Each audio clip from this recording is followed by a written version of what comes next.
It was Christmas morning in 1988, and Harrowsville was a picture-perfect winter town. Snow blanketed every rooftop and curled around the lampposts, reflecting the soft glow of holiday lights. Inside the Reynolds house, the smell of freshly baked cinnamon rolls mixed with the sharp scent of pine from their towering Christmas tree.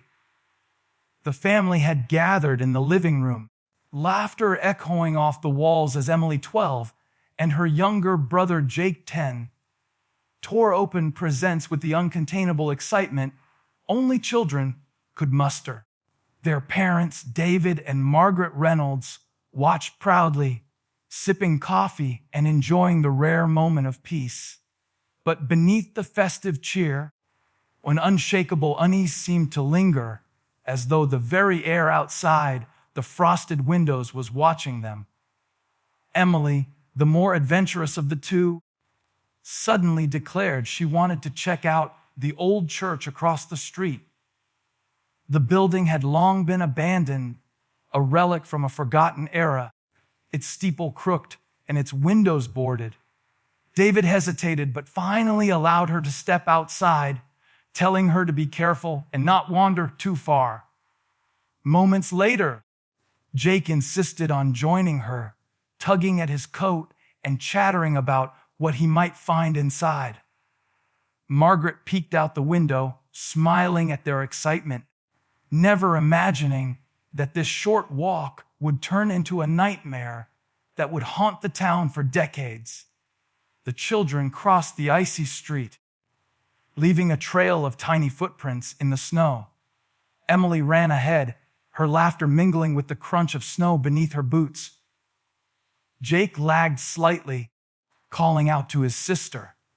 David, sensing something was off, stepped onto the porch to watch them, feeling a sudden, inexplicable chill. For a fleeting moment, he thought he saw a shadow move behind the church's boarded windows, but when he blinked, there was nothing. A pang of worry gripped him, but he shook it off, convincing himself it was a trick of the winter sunlight. Minutes passed, then 10, then 20. Panic began to set in. Margaret ran to the door, her heart hammering, while David grabbed his coat and stormed across the street toward the church. The children were nowhere to be found. Their footprints in the snow ended abruptly at the gate, as if the ground itself had swallowed them. David called their names, his voice echoing against the frozen walls, but only silence answered. The wind seemed to carry faint laughter, or was it a cry? From inside the church, and a cold dread wrapped around him like a vice. Neighbors started to gather, drawn by the shouts and the frantic energy of the Reynolds. Phones rang, and soon the police were on scene, calming the surrounding streets and alleyways. Helicopters circled overhead, their lights cutting through the morning fog. Yet despite the massive search effort, the children remained missing. No footprints led beyond the church gates, no signs of struggle, no hint of where they had gone. It was as if Emily and Jake had evaporated into thin air, leaving only the icy snow and the shadowed church behind. Whispers started among the townsfolk, rumors of curses, old legends, and a mysterious figure known as the caretaker, who had once lived in the church. Fear settled over Harrowsville like a heavy blanket, and Christmas morning joy was replaced with a chilling silence that would linger for decades.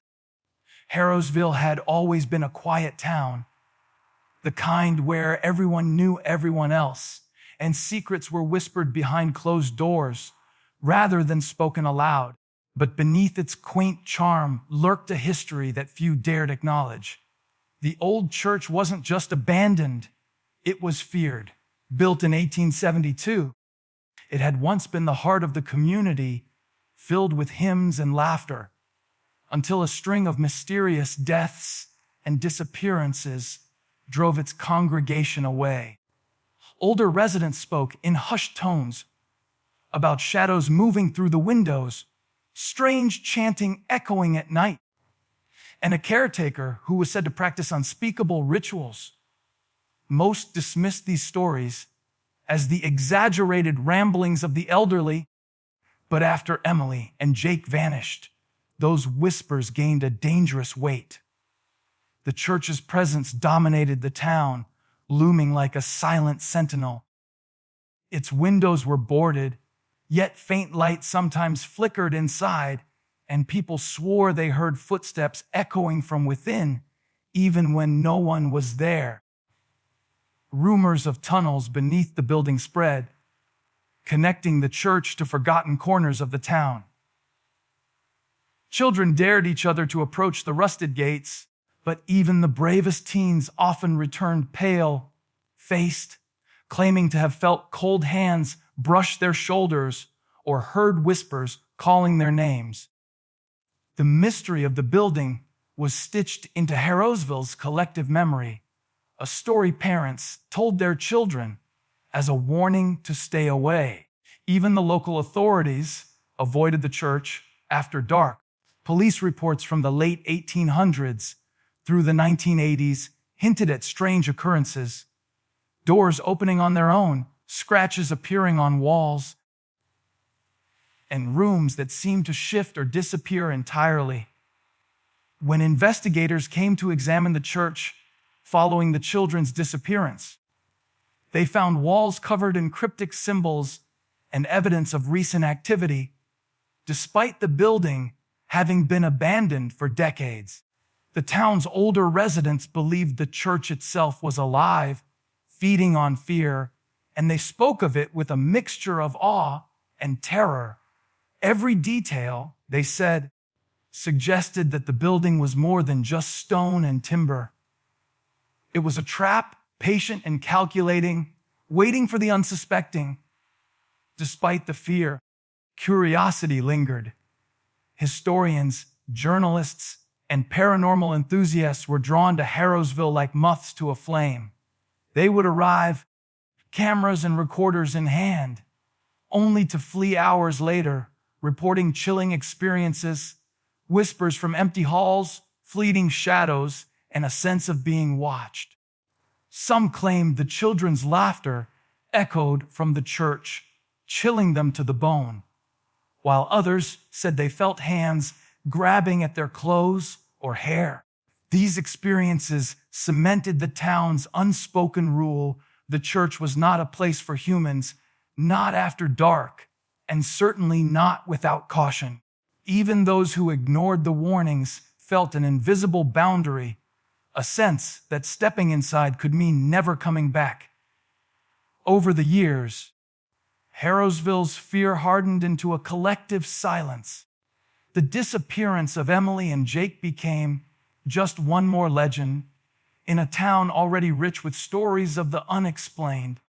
While tourists occasionally peered through the rusted gates or walked past the church on snowy nights, the locals never ventured near, especially families with children. The building's history was carefully erased from maps, and yet it remained a dark presence in every winter tale, every whispered conversation by the fire. It was as if the town itself knew the truth, that the church was not only dangerous, but intelligent, its secrets buried deep beneath centuries of stone and snow, waiting for someone foolish or desperate enough to uncover them. Decades slipped by, but the disappearance of Emily and Jake became a permanent scar on Harrowsville. The children's case, once splashed across local and national newspapers, gradually faded into forgotten headlines, replaced by news stories, new tragedies. But the old church remained, its presence unchanged. Its boarded windows seemed to stare down the streets, and the crooked steeple loomed over the town like a silent warning. Snow still settled on its roof every winter, muffling sound and giving the building an eerie stillness.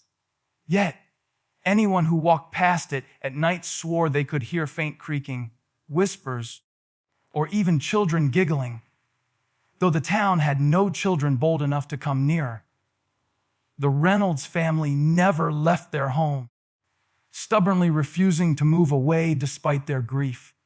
Every Christmas, David and Margaret sat by the empty tree, staring at the door through which their children had vanished.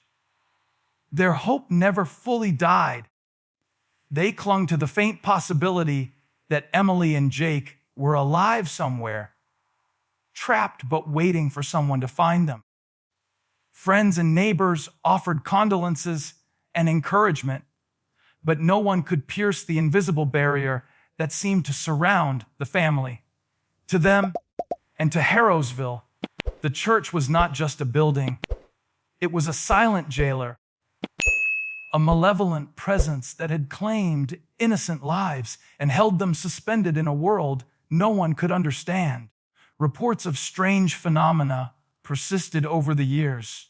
People walking by the church after dark described lights flickering inside the boarded windows, shapes darting across the walls, and doors creaking open and shut despite the absence of wind. Some claimed to hear faint, echoing footsteps following them as they passed the gate. A few even insisted that on snowy mornings, they could see tiny footprints forming in the frost outside the church, only to vanish abruptly before reaching the street. These occurrences were dismissed by some as imagination, but for the locals who had lived through the disappearance, they were chilling confirmations that the church had never forgotten the children or anyone else it had taken. Even law enforcement had largely abandoned the case. Reports of strange activity were filed and quietly shelved. Investigators who dared enter the building returned pale-faced, mumbling about shadows moving without bodies in rooms that seemed to shift like a maze. Paranormal researchers and thrill seekers occasionally ventured inside, armed with cameras, EMF detectors, and recording devices. Few lasted more than an hour. Those who did returned with accounts of whispers in unrecognizable languages, cold drafts that seemed to freeze bones, and a sense that the building itself was alive, watching their every move. Harrowsville learned, through fear and experience, that the church's silence was not empty. It was waiting, patient, and calculating. By the early 2000s, the church had become more than just a site of fear. It had become legend. Tourists would drive past on snowy mornings, slowing to catch a glimpse of the infamous boarded windows, some joking, some whispering warnings.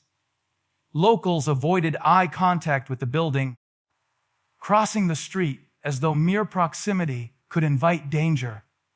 Children dared each other to peek through cracks in the boards, only to scream and run when faint shadows moved just beyond their vision.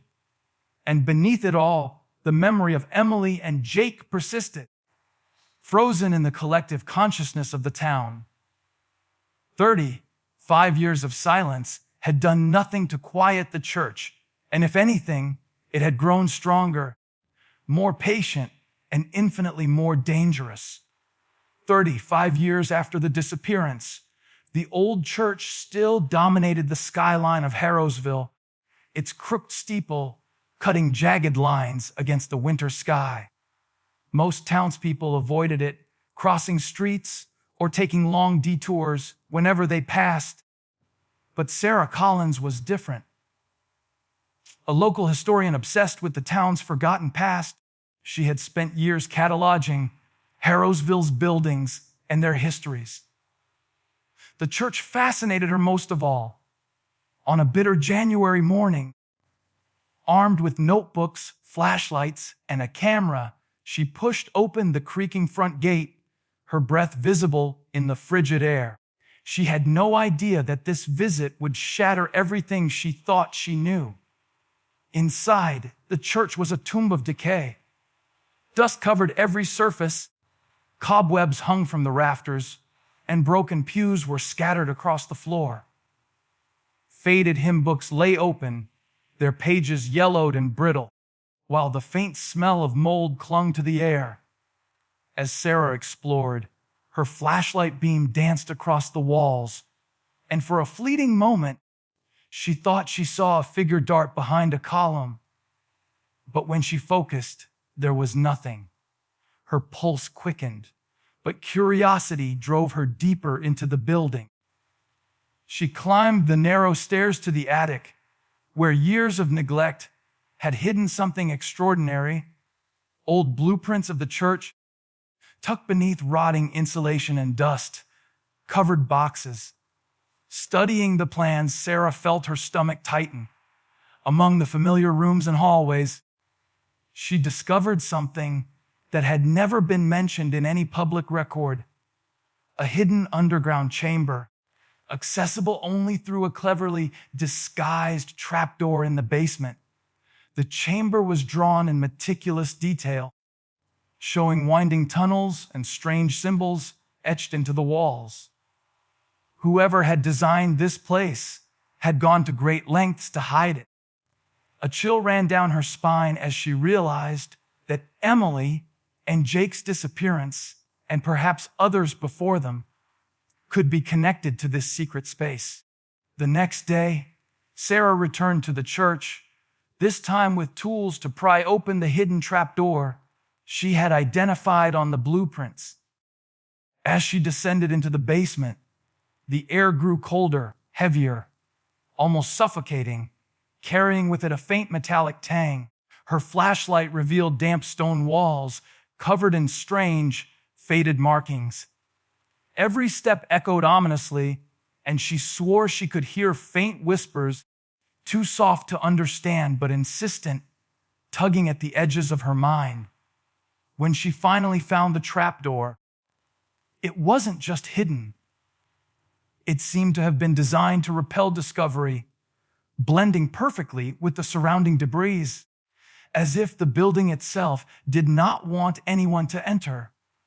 With a deep breath, Sarah forced the trapdoor open, and a rush of frigid air shot up from the darkness below. The chamber revealed itself slowly, the flickering light of her flashlight illuminating walls etched with symbols that seemed almost alive, moving slightly in the shadows. Toys, faded clothes, and drawings were scattered across the floor, remnants of lives long vanished. Then she found it a small, worn journal, its cover labeled simply, "The Caretaker." Her hands trembled as she opened it, revealing meticulous records of the children's disappearances, strange rituals, and cryptic notes about the chamber's purpose. For the first time in decades, the silence of the church was broken, and the dark secret it had guarded so carefully began to reveal itself. As Sarah flipped through the caretaker's journal, a chill ran down her spine. The entries detailed rituals that went far beyond anything she could have imagined. Ceremonies performed to bridge worlds and capture the souls of children. Each page was filled with meticulous records, dates, names, even the exact position the children were placed in, surrounded by cryptic symbols. Emily and Jake weren't the first victims, nor were they alone.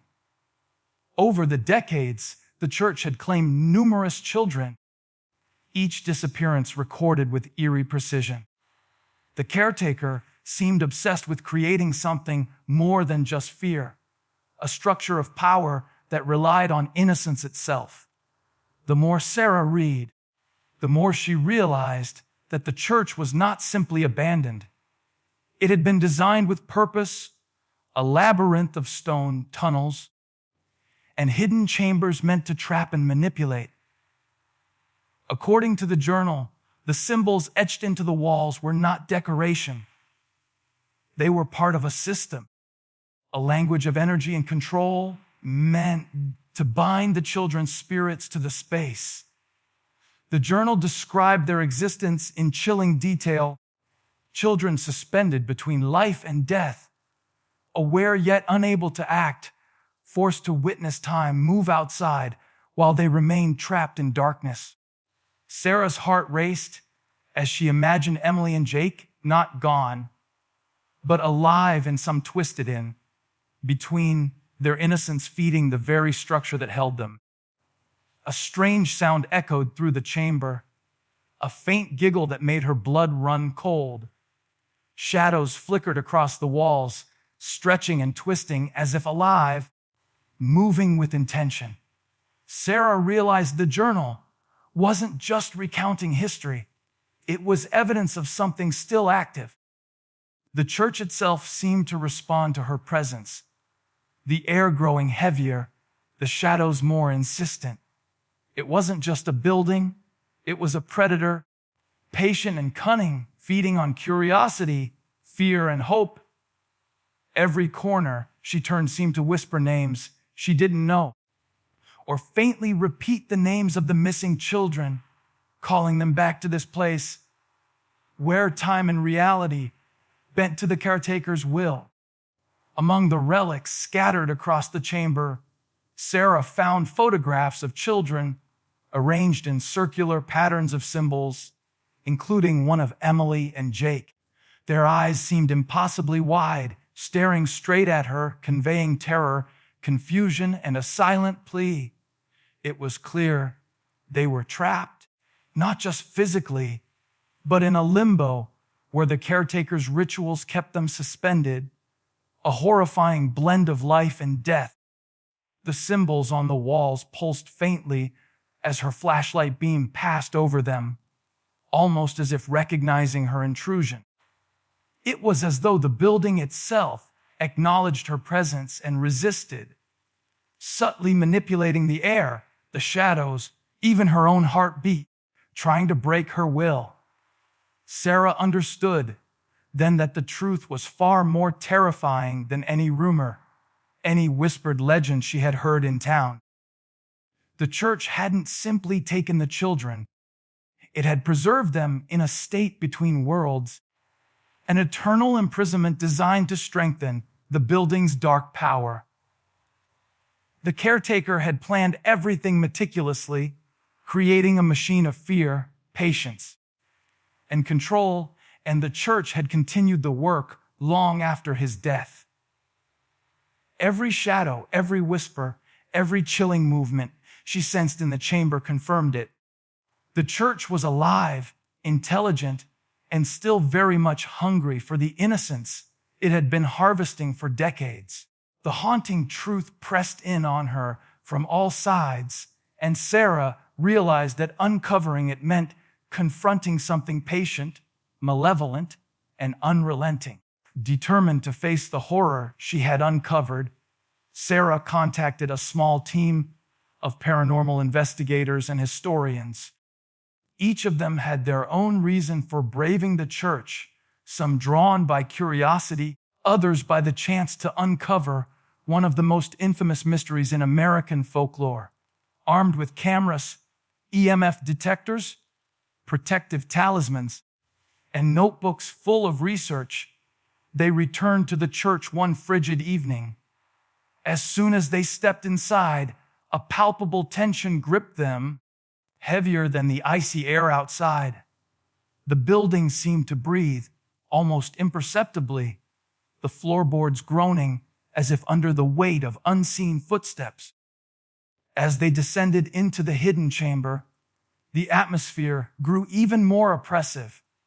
The air was thick, carrying a metallic tang that made their nostrils flare, and the shadows along the walls seemed to writhe with a life of their own.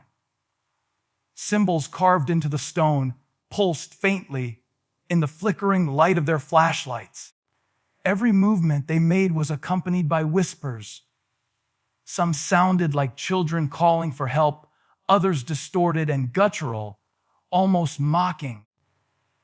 Objects trembled and slid across the floor on their own, and the team felt an invisible force pushing against them, subtly guiding them deeper into the chamber, toward the heart of the church's dark power.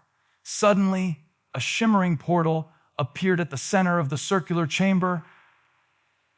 The team froze, breath fogging in the cold air.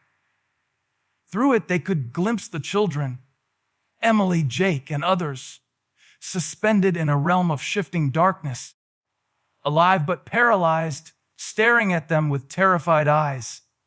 The children reached out, their voices distorted, pleading for release. The portal pulsed with energy, and the caretaker's presence seemed to loom, a silent malevolence radiating from every wall, every shadow. It was clear the building was no longer just a structure. It was a living entity, fully aware of intruders and ready to defend its prisoners. The investigators tried to approach the portal, but the church resisted. Walls twisted and stretched, hallways shifted, and the floor itself rippled like water. Shadows converged into humanoid forms, moving in unpredictable patterns that disoriented the team. The talismans and protective symbols had little effect. The dark presence seemed to anticipate their every move. Sarah realized the confrontation wasn't just about saving the children. It was about surviving long enough to understand the church's logic, to find the threads of humanity hidden amidst the darkness, before the building claimed them too. As the chaos intensified, the team struggled to maintain focus. Every whisper, every cold gust of air felt like a direct assault on their minds. The symbols on the walls glowed faintly, reacting to fear, to courage, and even to thought itself. Sarah's heart pounded, her pulse sensing with an invisible rhythm. She could almost hear, guiding her forward. The portal flickered, revealing the children more clearly, their eyes pleading, their tiny hands reaching through the darkness. It was becoming clear. The church had been built not only to trap them, but to manipulate anyone brave enough to enter, feeding off fear, hope, and desperation alike.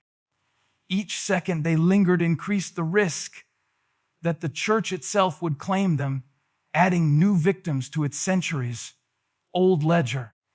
Amidst the chaos of the chamber, the flickering shadows, the shifting walls, the faint, distorted cries of the trapped children, Sarah's eyes caught something subtle, yet impossible to ignore.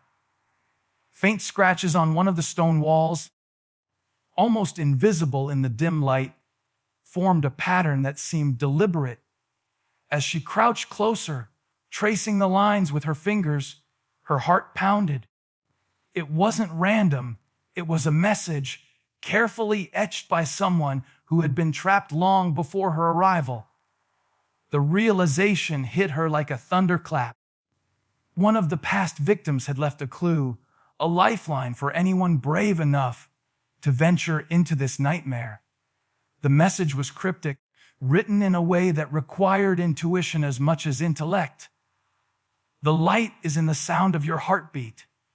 Follow it, or we remain lost forever. It read.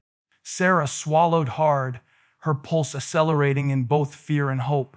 It was a guide, hidden in plain sight, relying on the survivor's understanding of the human body, the energy of life itself, to navigate the labyrinthine darkness.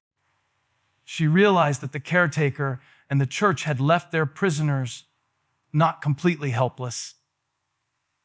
If someone could interpret these subtle signals, there might be a chance to free them. The whispers of the children seemed to echo the instructions, reinforcing the idea that the message was genuine. Guided by the rhythm of her own heartbeat, Sarah took cautious steps through the twisting labyrinth, feeling the stone floor beneath her feet pulse in response. Each step required her full concentration, matching the subtle thrum of life that seemed to resonate through the chamber. The shadows watched her every move, growing restless, and the symbols on the walls began to glow faintly as if reacting to her progress. At times, the whispers would distort, turning into screams, trying to distract and mislead her. But she pressed on, relying on the hidden message, the heartbeat, and an unshakable determination to reach the children before the darkness could claim them. As she followed the clues, the chamber revealed its more horrifying secrets. Some corridors led to dead ends, yet faint markings on the walls guided her through. The air shifted unpredictably, cold gusts choking dampness, and sudden warmth that seemed to breathe around her. Occasionally, she glimpsed figures frozen in shadow, victims who had perhaps been trapped too long, now part of the church's twisted power. Sarah felt a pull, an almost magnetic force, drawing her toward the circular chamber where the portal shimmered and the children were suspended. Every instinct screamed danger, but the message kept her moving. The only way to save them was to listen, to feel, and to trust the rhythm of life. Finally, she reached the chamber's heart. The symbols on the walls pulsated brighter, almost in sync with her heartbeat. Emily and Jake floated within the shimmering portal, their tiny hands reaching out, eyes wide with a mixture of fear and hope. The hidden message had brought her here, guiding her through the supernatural maze with precision and patience. The shadows recoiled as if sensing the children's imminent liberation, and the whispers faltered.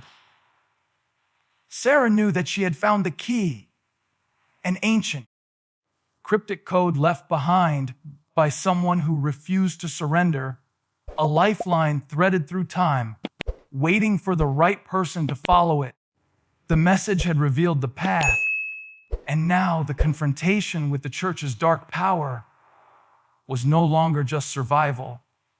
It was the only way to finally free the innocent souls trapped for decades.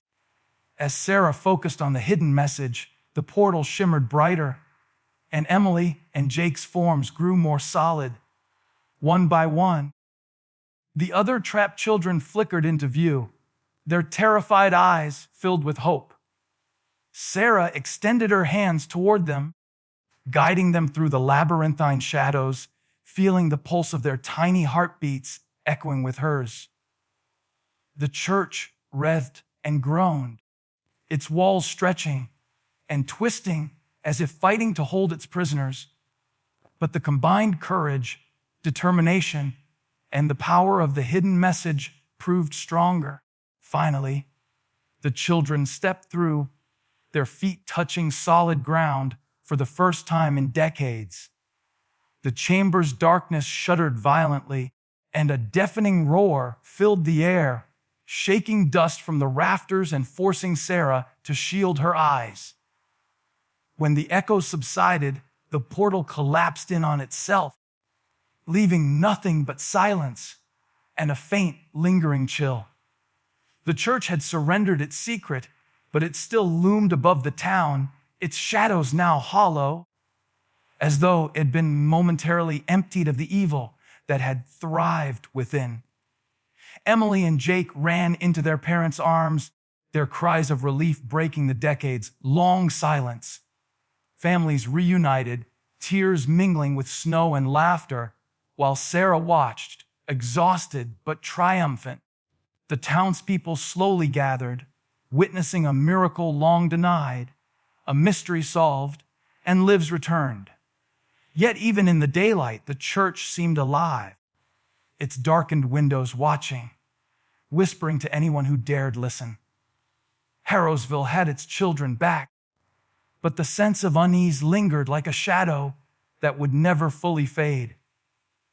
Though the immediate danger had passed, the story of the church and its caretaker would remain a cautionary tale for generations. The building still stood, a silent sentinel over the town, and those who passed by swore they could feel faint echoes of the trapped souls, the heartbeat of the hidden message lingering in the cold winter air. The darkness had been confronted, the children freed, but the mysteries of the church, the labyrinth, the shadows, the whispers, remained a reminder that some secrets are patient and some evils endure far longer than time itself. And so, Harrowsville's Christmas miracle became a legend whispered from parent to child, told with shivers and wide eyes. The old church had finally given up its darkest secret, but in doing so, it had shown that the line between life and death, reality and shadow, innocence and evil, is thinner than anyone ever imagined. If you liked this video, don't forget to hit that like button, share it with your friends, and drop your thoughts in the comments below. Most importantly, subscribe and hit the bell icon so the next secret finds you first.